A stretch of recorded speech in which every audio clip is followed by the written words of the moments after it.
Welcome, everyone. Thank you so much for coming out tonight. It was such a dreary day, all the rain, but I guess that's Vancouver, right? The West Coast. Well, it feels like the star. Wow, is that too much? It feels like the stars aligned to have my book launch in Vancouver, because my family has settled here over the last 200 years. And I came here from Toronto. I'm now a West Coast girl, and I just love Pacific Northwest. So Vancouver is very close to my heart. And if you told me 5 years ago, when I was reading Alix Ohlin's Dual Citizens, her gorgeous book, Dual Citizens, which was shortlisted for the Giller and the Rogers Writers' Trust Prize, I would be chatting with her about my historical novel. How many years later was that? I would not have believed you. So thank you, Alix, for being in conversation with me. Thank you, Cross and Crows, for selling the books tonight. And thanks to the Vancouver Library for hosting me. I have two special people I just want to thank. My best friend, Sandra. We've been friends for 50 years this month. I walked into homeroom in school in Invermere, BC, and there she was. And we've been together ever since. Well, not together, but we've not together. It's not that kind of friendship. But yeah, we've really known each other. She's been there for every important event and through the writing of 2 books. So I'm really, thank you for being here, darling. And my brother, Clifford, he is here from Chilliwack and come to see his big sister launch her second book. I love you, bro. Thanks for being here. So I'm not a fan of long author readings, so I'm going to read just one page from the first, the main 2 characters, Jeanie and Savka. Savka, Deromnitsia, Reichskommissariat, Ukraine, February 25th, 1944. The mud beneath Savka Ivanets's knees vibrated with the shell strikes of Nazi and Soviet artillery and the buzz of Russian planes strafing Wehrmacht troops at the front lines, only 5 kilometers to the east. She knelt at the river's edge, so close to her mother and her sister Lilia, their foreheads almost touched. Nazis still held this part of Ukraine, but the Red Army was grinding closer every day. If I eat another stinking chestnut root, I'll die, Lilia said, glancing over her shoulder at the forest that carpeted the mountain behind their village. I'm going to the woods, she threatened. Early shovel will be sprouting under the trees. You're not going anywhere, Savka said. She exchanged a look with her mother, whose weary eyes flicked between her 2 daughters. Mama, who trembled at the first sign of discord, and whose layers of tattered clothing broke Savka's heart. Warming temperatures had melted most of the winter snow, leaving half-frozen puddles and turning mud on the banks of the river into a kind of quicksand that sucked at their knees. This ground had been fought over for centuries by Vikings and Russian empresses, Polish princes and Mongol khans, but now it was threatened by another, perhaps more formidable foe. The forest is a guerrilla war zone, Savka warned Lilia. Do you want your throat slit by a Soviet partisan? The words were torn from her mouth by the blast of 3 Messerschmitts roaring overhead on their way to the front. And the first chapter of Jeanie. Galerie Nouveau, Vancouver, February 1966. I'm mortified that only 4 people are milling about this vast open gallery like they're in an Agatha Christie novel, plotting murder. Cue the disgruntled waitress, a sullen bartender, my caregiver Pat, who's nursing a whiskey, her face a brooding study of I told you so, and the intensely curious gallery owner. I watch her sail toward me, glass of wine held in front of her like she's going to battle. When she called several months ago to ask if Jeanie Esterhazy had enough landscapes for a show, I was elated and disappeared into my studio painting like a fiend. But she sidled up too close to me, the trembling artist dressed in a navy skirt suit that makes me look like I should be directing passengers to their seats on an airplane, not headlining a gallery opening. I've been reclusive, hiding from every single person besides Pat for years now. This proximity to someone with an etch-a-sketch smile is insufferable. Behold, the gallerist says, gesturing to the big rain-battered front windows, as if she'd summoned them by witchcraft. A swarm of people have appeared on the sidewalk, jostling to be let in. The door opens and deposits them in the entryway, drenched, wet as otters, shaking damp off their coats and bewildered at the sudden light and warmth. They're here to see your work.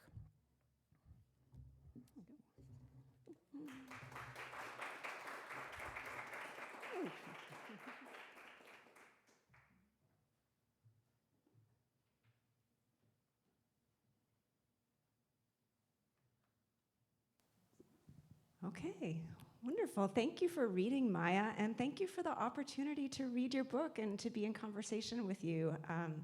It was such a thrilling book to read. For those of you who haven't read it yet, I found it to be so sweeping and vivid, and these two main characters that you bring together, they're both so indelible. And as we were talking about in the green room beforehand, there's actually a range of characters who will just really stay in my mind for a long time.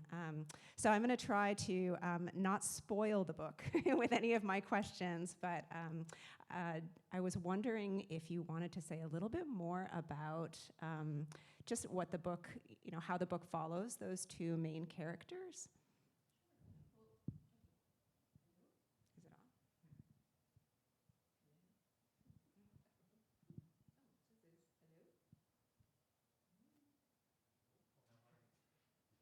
Is it on? Here, do you want to use mine? Okay, you figured that. Thank you, Tillman. Hello. Just speak with conviction. That's okay, commanding. Well, the last secret is a historical novel that sweeps across decades and continents, and it follows two very different women who are linked by a mysterious disappearance. Savka is a Ukrainian resistance medic in World War II, and Jeanie is a reclusive landscape artist on Salt Spring Island in 1972. When Savka loses her son to the Soviet secret police, she's pursued ruthlessly from Ukraine to Poland, England, and then Vancouver. And Jeanie is she's survived a traumatic accident in 1957, and she is a prisoner of her controlling nurse who secretly steals her art, sells her art, and pockets the proceeds. When there's a mysterious stranger who arrives in Jeanie's world, she starts having flashbacks, and up the night of her accident, flashbacks that make her realize the world around her is not as it seems. So it's based on real women of history, historical events, but it's really about how Jeanie and Savka find the courage to fight for their own lives and their own love. Yeah, and it's so compelling to follow along with both of them, right, as they go on their respective journeys. And then it's also so propulsive as you're trying to figure out how the two storylines are going to intersect, and not just narratively, but also thematically, right? These themes of mystery and secrecy, and also agency of women. I was so struck by the originality of that structure, and I just wanted to know, like, where did the book start for you? Like, what was the original kernel of it? Well, it started in 2019. I'd moved from here to Vancouver Island from Toronto, and I left an abusive relationship, and I felt like I had a big case of PTSD. So I felt like kind of like the Persephone, the goddess Persephone, who'd been dragged into the underworld. And I had left the dark person, but I hadn't left the dark place. So I felt like I was flailing around on the surface of the underworld. And of course, writing is always the best therapy, so I thought I would start a new book. And I thought about this woman I'd grown up, hearing about. Clifford heard about her too. My mom was a nurse at the Royal Columbian Hospital in New Westminster, and she had a patient who was so badly hurt that she was in my mom's ward for 2 years, and my mom was her vigil nurse, so they became close, and I grew up hearing about her. So I was thinking about her, because she seemed like someone who was also in the underworld, and I didn't really hear much about her after. My mom didn't really know much about what happened to her after. So I thought I kind of felt connected with her on that level of embodied memory. And then I thought about, okay, what was happening on the ward at that time? Because I wanted to write a love story, murder mystery, spy story. So I asked my mother, were there any crimes that happened, on the hospital ward? She's like, crimes? She's clutching her purse. On the hospital ward? She did not get my dark imagination. She never did. So, but she did tell me that there were Ukrainian and Hungarian women who'd arrived in Canada after the war, just as displaced persons. And so I started looking into Ukrainian and Hungarian women. I thought I really was drawn to the Ukrainian, the women, the stories about Ukrainian resistance, women who were in the underground during the war. And so that's how I really started working with that story. It's really interesting to think about that, that connection, right, between Ukraine and Canada, and how that, you trace it back to your own kind of family conversations with your mother. There's so much detail in the Ukrainian sections of the book, and I wondered if you could talk a little bit about how you approached doing the research for a historical novel, and how you learned so much about what life was like for these women in Ukraine during the war. Well, I really started looking at these articles were written by these Ukrainian academics, and they were writing about the women in the underground during the war and after. And I could feel their passion for these women. Like, no one really knew much about them. I mean, there were a few memoirs, but that kind of thing. But I could feel their passion, and I thought, I want to write fiction. They're writing nonfiction, like academic papers, so I really want to make this into a story. And that's how I really, started with the research. And then I was drawn into, I didn't realize that Ukraine was going to be so complex a history during the war and before. I didn't know all the history. And then you have to leave most of it out, of course. But, I had to really know the history.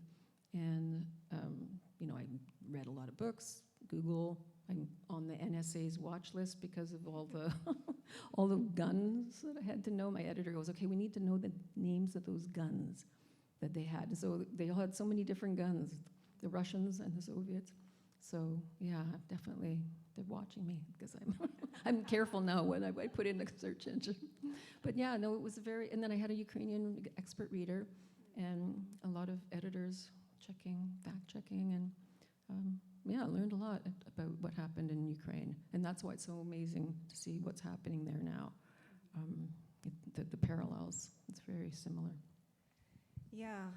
I've sometimes heard it said that like every historical novel is also about the present, right? Because we write through the lens of our own understanding. I don't know if that's how you think about the work of historical fiction, but I also really appreciated how in your book, like, it's the story of the war, and I think for me, when I think of World War II stories, I often think of the battles, right, or military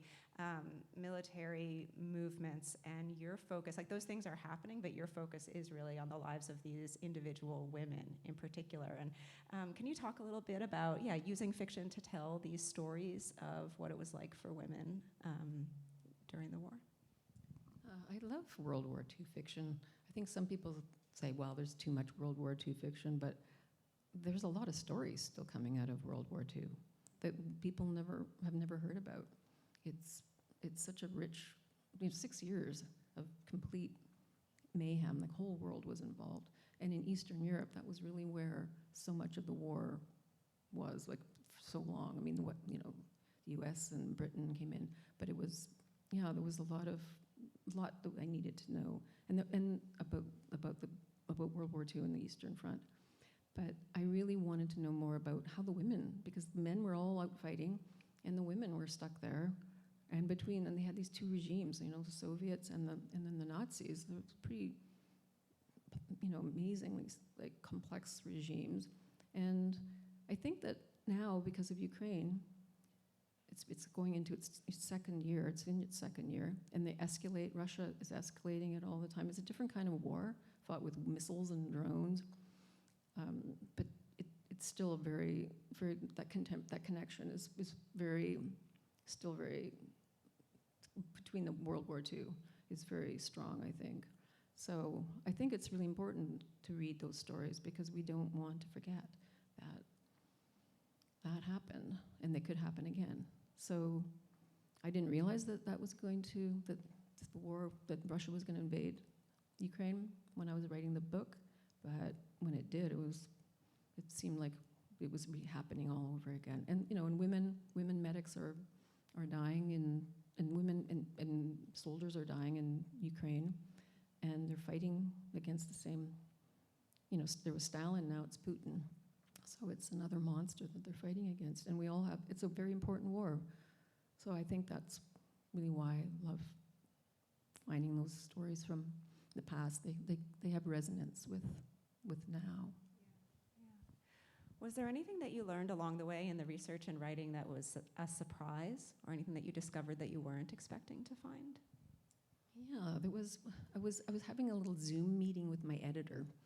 They give you these notes, and then they give you a couple days to look at them, and then they want to talk to you about them. And she said on the Zoom meeting, she said, this scene with Savka, she's not saying anything. She's not standing up for herself. Why is that? And I said, well, she's had a lot of trauma. She's been silenced by her trauma. And she said, well, and then this is why you want a woman editor, someone's like a therapist almost. She said, well, did you have a similar trauma? I said, it was so stunning to me. I wasn't aware, I just didn't expect it. And I said, well, yes, I did. And I hadn't really made that connection that I was writing Savka's story. I was really writing my own in many ways too. And so we had very similar trauma. Mine happened in a basement in Toronto in 1981, and hers happened in Carpathian Mountains, in the snowy Carpathian Mountains. So there was that connection, and then I started really realizing, oh, I'm writing my own story here. And then the whole Persephone myth, I kind of connected really in with that too. We were both in the underworld, and how do I get her out? So that's how my editor said, okay, you got to give her a voice. And I did, and I think it helped me a lot too. And I hope anyone who's reading who has had any kind of trauma will be helped by that too. Absolutely. Well, they both are survivors, right? Both of the main characters. Do you want to talk a little bit more about Jeanie and her story, and also the setting of Salt Spring Island, which you evoke so beautifully in those parts of the book? Thanks. Well, I love Salt Spring Island. I first went there 40 years ago, and I fell in love with it. I thought, God, I wish I could live here. I think Elle and her husband lived there for a while. They know what it's like to live there. So I fell in love with it, and I thought, when I thought about Jeanie, I thought, well, she's so isolated. She's been terribly traumatized, burnt, really a huge accident.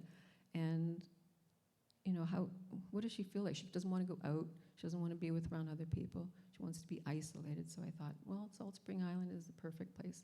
And it's so moody, that vibe, the hummingbirds and the palm trees, and you can grow lemons there. And it's a beautiful place. And I set it in winter, temperate rainforest, just really wanting to show that, but it's a beautiful penal colony, she calls it. And I really loved that character because I was giving her, sort of a happy ending. I wanted to give her the same woman my mother took care of. I kind of wanted to give her a happy ending. So that's what I was really looking for. And then the Carpathian Mountains, that's a beautiful, I think there's actually they made a big deal about this, but this is the Carpathians. Is the opening image. So those are the Carpathian Mountains. And there's even a set of footprints going through the snow. So the Carpathian Mountains and most of it in winter, and in Krakow, Poland. That was interesting writing about that. One of the narrators said, when did you live in Krakow? And I said, I've never been there. So I, Google, Earth, TripAdvisor, all these different ways to learn about Krakow and, images. Yeah. So. Yeah, I totally assumed that you had spent time in all of the places of the book because they do feel so vividly conjured. And actually, one of my favorite sections of the book is in Poland, where Savka has a connection, a relationship with a Polish woman. I'm not sure how to say her name. Is it Eva? You pronounce it. Yeah, so Eva. And I thought it was such a beautiful part of the book, but it's also tricky. And I will try not to spoil what happens, but I was really interested in that sort of interlude and the attention that you pay to the relationship that the two of them have. They sort of become a little kind of makeshift family in a way, and I wondered if you could just talk a little bit about that section of the book. Yeah, that's interesting because it was only one chapter, and my editor said, "Okay, let's look at this Eva and Savka. We need to pull it out, move, make it come alive. We got to show Eva." So it's really all my editor. She was the one who said, "This is a really cool character." And I think I've read a few reviews saying, "We want a book from Eva's point of view." I'm thinking, really?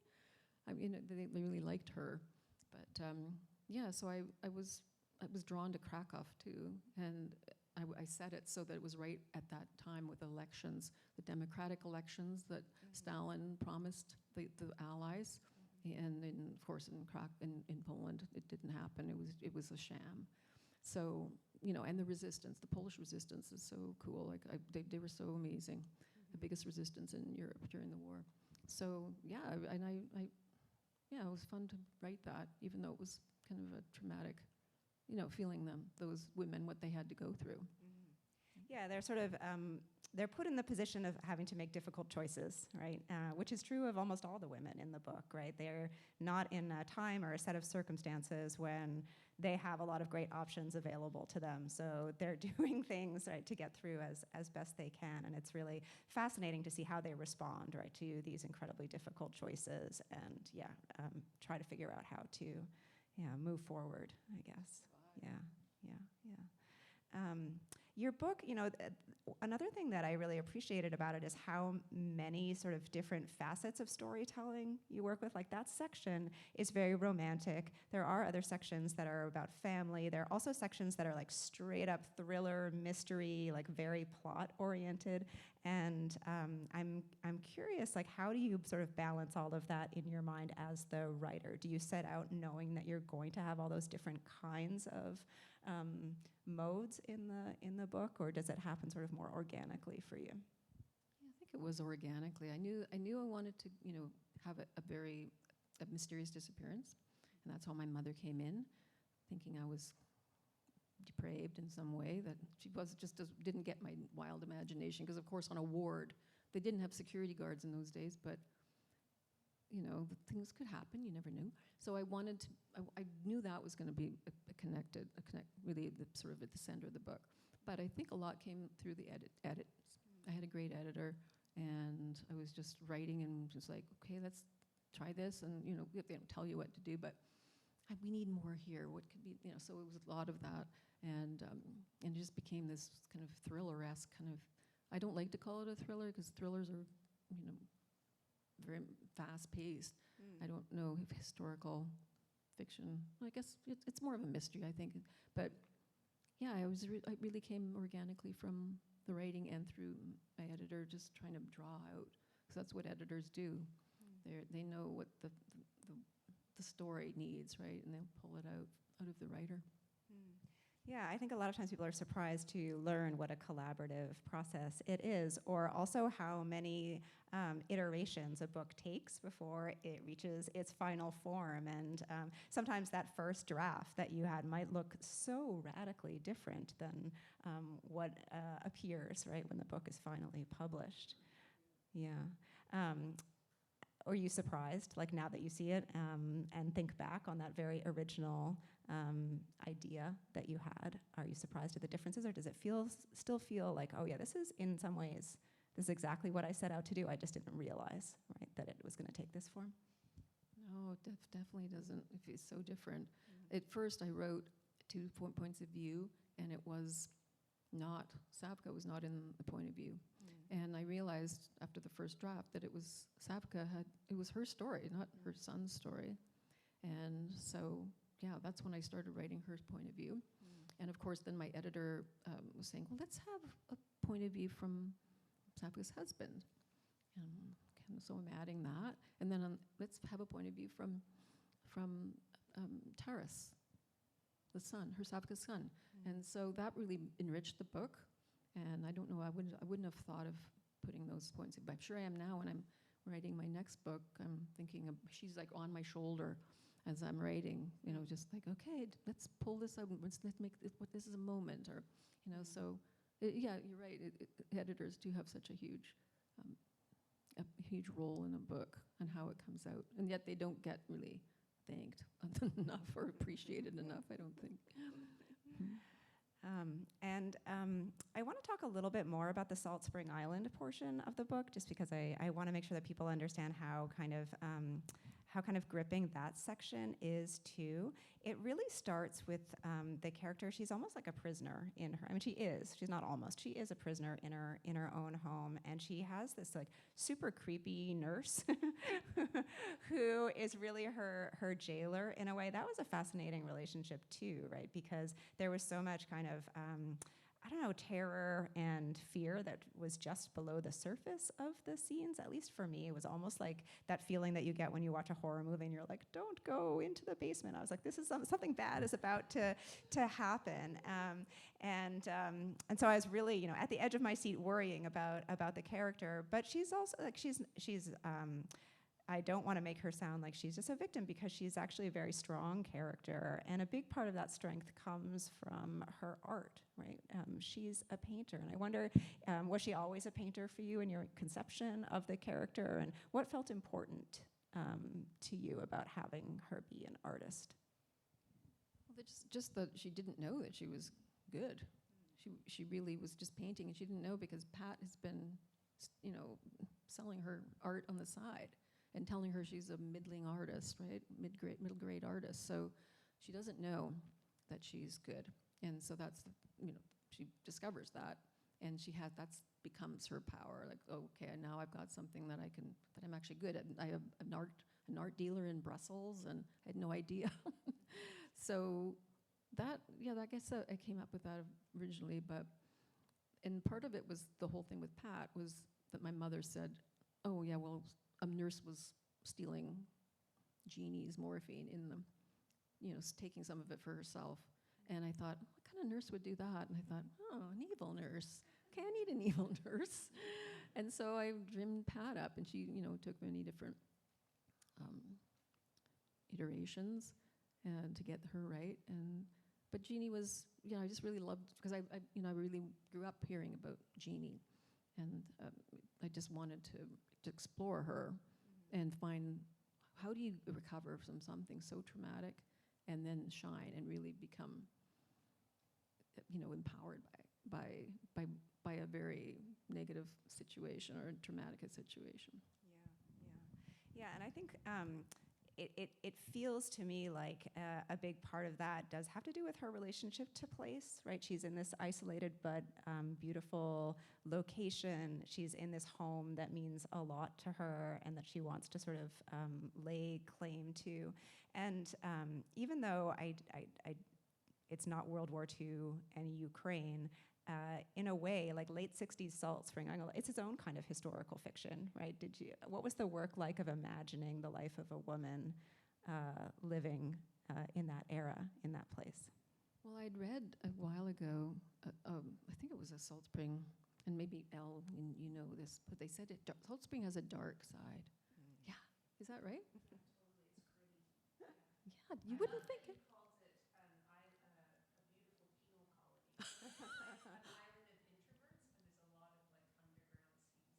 Isn't that interesting? Yeah, I read about that, and that would piqued my interest.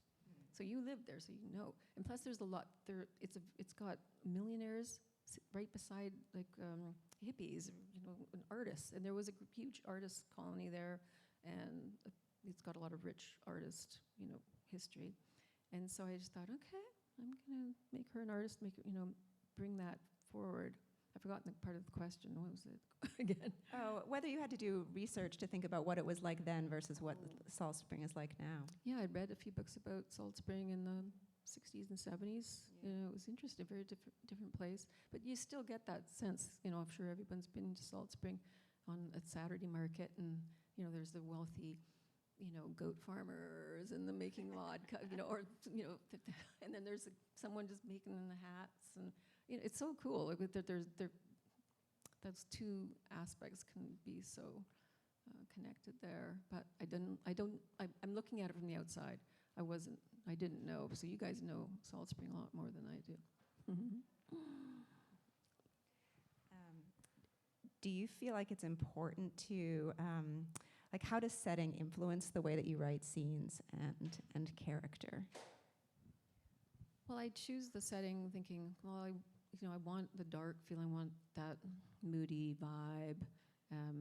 So the setting in Salt Spring in the winter, or the Carpathians in the winter, and of course historical fiction. It's so important to write immersive settings. That's, you know, taking someone into the past, and you're taking them into that world, that person's, those characters' world, right? So, yeah, setting was very important, and I love writing about settings. Like, I've got my phone. I do that a lot. I just record things on my phone about what I see. I'm living in the Pacific Northwest, you know, just really looking at the way the clouds are in the rain, and, you know, I just always recording. Oh, and then I move it into the book. But I really love the Pacific Northwest. I hope that comes through in the book. Oh, I absolutely think it does, yeah. Even though there is that penal colony description, there's also that sense of the beauty and really the uniqueness of the landscape that comes through really clearly. Yeah, great. Are you able to say what you are working on next? Well, I didn't. I knew I wanted to write another historical novel, but I did not want something that would, you know, get me on the NSA watch list again, or higher up on the NSA watch list. So I set it in Europe in 1983 in Austria, and it's set in one place in Austria in the Alps, and it's a little different. It's got a bit of paranormal feel to it too, which is kind of some of my background in mysticism and sutras and past life regression, because I was a clinical hypnotherapist, so I did a lot of past life regressions. So some of it's there's actually some connection there, which works with the historical part of it as well, like back farther. So yeah, it's a little different for me, but I'm really having fun writing it. Whereas with The Last Secret, it was just a lot of, like, okay, where was this part of the Red Army on this day? I had to know where it was, because they were advancing on Krakow, and where was there's just a lot to know. So I just thought, I'm not going to do that this time. That's what I'm working on. Yeah, sounds great. I guess it's not surprising that a historical novelist would be interested in past lives, right? That makes sense. Yeah, absolutely. You know, you bring up the question of like historical accuracy and like having to have maps and dates and making sure that things are correct. Do you ever hear from readers who, you know, want to contribute additional facts? Or I sometimes get corrected on, I don't even write historical fiction, but people will be like, you know, you can't make a left turn on that street in Montreal. And I'm like, okay, sorry. but just curious if you hear from the historically minded about your work. Well, I heard about, from Song of Batoche, the revolvers, not the revolvers, the Winchester repeating rifles. I thought I'd done enough. No, or with hay with a horse. It's not straw. They wouldn't have hay on. It would be straw. I'm like, oh my God, I didn't think that. Didn't have a fact checker on that. But with this one, I had a lot of editors fact checking, and Jill Adamson was like, that's not a pistol. That is a revolver. And she'd be correcting me, and then they'd have another editor checking that, and it was a different experience. So I've had a few Ukrainian people say that, oh wow, I learned more than I learned in school about my history, which was amazing to me. But yeah. That is amazing. Well, even in your reading, right, you were speaking some Ukrainian, right, as part of the book. Did you have to learn the language? Well, the language was more Russian. Yeah. right? Because they were, Catherine the Great actually in 17, I forget the exact date, 1763 said, you can't speak Ukrainian anymore. So the language was oppressed for so long. And, Soviet Ukraine, everyone spoke Russian. So it's so nice to hear, there's some Ukrainian narrators in the book. And then one of the Ukrainian narrators said, you wouldn't have this representation 5 years ago. Wow. So she said, I wouldn't have a job doing this. So, I felt like, well, that was, I guess, an affirmation in a way too, and just feeling like that she was getting, or she's saying also that we need to know more about what's happening then and how it connects with now. Yeah. So. Right, yeah, I mean, the roots of what's happening there currently can be traced back, of course, even further than the events that you wrote about, but certainly they do inform the things that are happening now. Yeah. How did you feel when you were in the middle of the book and the conflict broke out? How did you respond to that sudden upsurge in the news? Well, I was just ready to query agents at that time. And I'd sent it out to beta readers, Sandy was one, and just said, what do you think of this book? Is this ready to go? And I was amazed. I was shocked. I hadn't really realized that they were going to escalate. They'd already, in 2014, invaded parts of Ukraine. But I didn't realize that. And it was a shock. And I just thought, well, it's just going to be what it is, right? Yeah. And I didn't know how it would be received, or how Ukrainians would receive it, or because I wanted to be really respectful of what was happening to them. Yeah. Well, I certainly think that your book offers so much, like kind of vivid representation, right? Especially of the lives of these women. And as I was saying to you before the event began, I especially appreciated like the range of female experiences that you were telling the story, not just of Savka, who becomes this sort of reluctant participant, but there's also like this incredible Bolshevik fighter character, and then there's also the kind of tragic elements of the story that relate to Savka's sister and mother. So like there's the female characters are not a monolith, right? They're representing a real range of reactions and actions and ways of coping. Yeah, I really wanted to represent what Ukrainian women. I had a Jeffrey Birds he's a PhD in, I think, Northwestern, and he's a specialist in sexual violence in Eastern Europe, and he was sending me things, and like if I had a question, I talked to him about it, and his wife was Ukrainian. He knew. I just wanted to represent those women, and in the women throughout the book, like how their agency, because really, I think a big theme of the book is that you can survive the underworld. You can come out of the underworld, and you can go down. And so many women do this, right? We end up in the underworld through men, circumstances, life, and surface. We can escape that place, and we can surface again in an empowered place. Strengthened. Yeah. No, I love that, and I think that absolutely comes through in the book really, really strongly. So I think maybe we'll sort of pause our conversation on that note, and we now have some time to open the conversation up to questions from the audience. So if there are things you're curious about or aspects of the book that our conversation didn't yet cover, I hope you'll feel free to ask those questions. A gentle reminder that Q&A does refer to you ask questions. Maia provides answers as opposed to just sharing. So please do have a question, but I think we would love to hear from anyone in the audience, and I'll just repeat any question that you have so that it can be heard in the recording of this event. So, anyone? Yes, go ahead. Well, first of all, I'm amazed that you said it in two different historical places, because that's so much work. I read the first few pages today, and I was amazed by, that so much detail has gone into the research of it. And I'm wondering how you dealt with doing that much research in two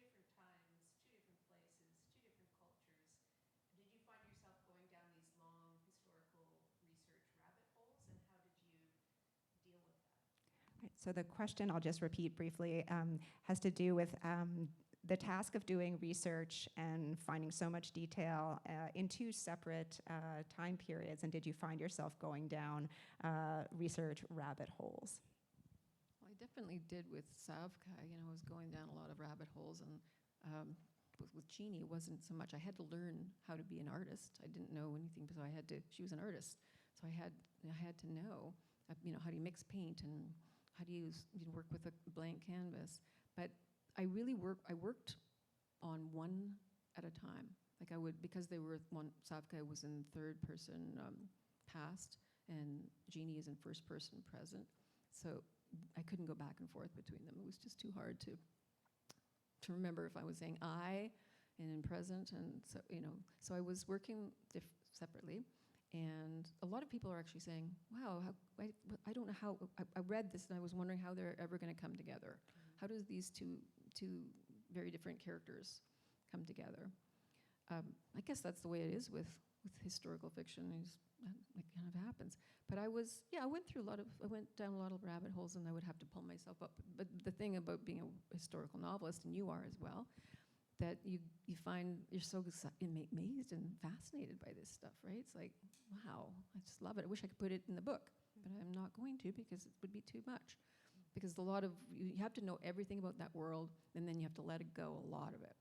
So, like, I found myself doing that, and in the editing process, a lot was cut. But just to, you're wanting to make it so immersive, yet not go too much, and then and waste so much time going down rabbit holes too. Though I don't know if it's really wasting time. It's just part of it just takes time. Thanks for that question. Now. I have another question over here.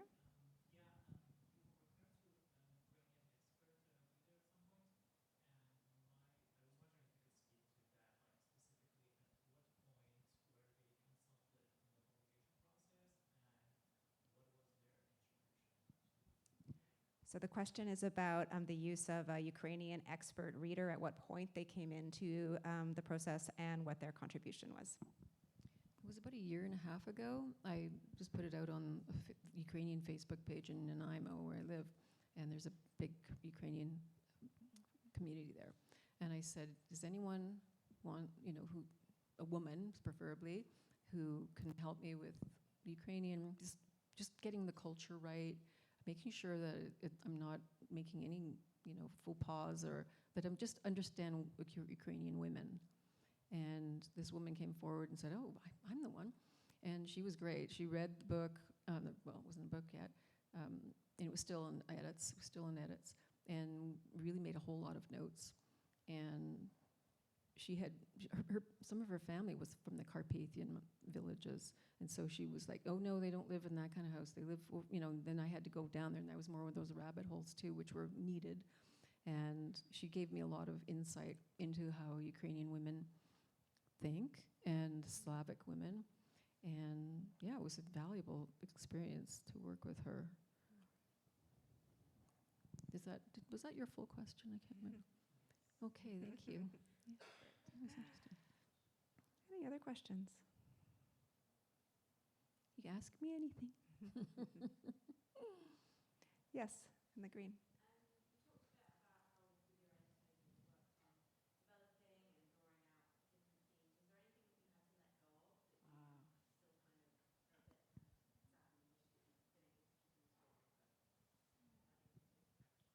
So this question is about the editing process, where some things were drawn out or more fully elaborated upon, but was there anything that you had to let go of along the way? I would say the opposite. I just taught a workshop this last weekend about, and I was saying detail is so important in work, because I'd learned through this editing process how much detail has to go into the work. So I would say adding. I was always adding more, because editors were saying, oh, we need more here, this is a moment. Or so I would say, yeah, there was probably stuff that I hadn't even thought I was going to put in the book that just ended up there, because a great editor does that. I'm sure you've had really great editors too. They make you think about the story in a different way. And so drawing it out, like pulling out these extra themes that I hadn't, like, she talking about my own trauma, and then that whole Persephone, the whole Persephone connection coming from the underworld. That really, so I would think that it's more like that for me. But this was 100,000 words when it went to her and my editor, and it's 123 now. So that, obviously she did not want me cutting things. She wanted me to adding things. Thanks for that question. Any last questions? Okay. So just on the subject of book length, because as you know, I've been struggling with pulling my book back. But anyway, that whole the magic of the 100,000 words thing. Did you actually write it longer and then edit it down to 100,000 words, and then the editor put back in another 23,000 words? Like, were you conscious of that kind of marker when you were writing your draft that went out to submission? Yeah, I think with the Sorry, I'm just going to repeat quickly that it's about the length of 100,000 words that you said the original draft was that went to the editor, and whether it was originally longer and pulled back, or whether you were sort of, heading towards that marker. How you think about length in general of books, I think, is interesting too. Yeah, I think it was like 120 at one point, and then I just cut out a viewpoint, a point of view. And then I thought, I knew I had, if I wanted an agent, couldn't go over 100,000, because it was just, they think, oh, it's a bloated manuscript, and that they're going to have to do a lot of work with it, and they don't want to have to do a lot of work. So they want it to look pretty good, and she didn't do any work with it. She was just like, okay, we're going to take it to some editors. And so, yeah, I don't think I was thinking anything about, I kind of knew it would be longer, but I didn't realize another 23,000 words. But it had early drafts that were kind of bloated and long and needed work, and it's hard writing a book, right? It's damn hard. It's like you have to keep everything in your head, and all these different aspects of the book in your head. And somehow it's, at times it can feel like, wow, where's that other part? I just can't even remember I'm writing that, and I've got to go back there at some point. So yeah, it's a very, as you find, it's a hard to keep it to 100. It's easier when you can overwrite the way, not that's overwritten, but just adding more detail and making it more powerful. Well, it is such a rich story, and told with such wonderful and vivid details.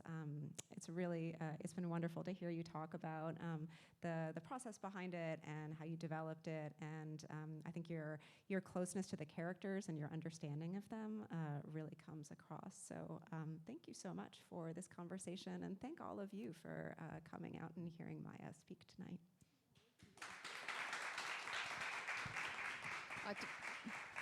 To hear you say that, Alix, it's just so amazing to me, because I revere you as a writer. If you want to read an incredible book, I mean, I've got your new short stories too, but Dual Citizens is just so beautiful, and just her prose is amazing. So to hear you say that, that's just like highest praise. Thank you. Thanks, Maia. And just a quick reminder that The Last Secret is available for purchase right over here in this very room. Thanks, everybody.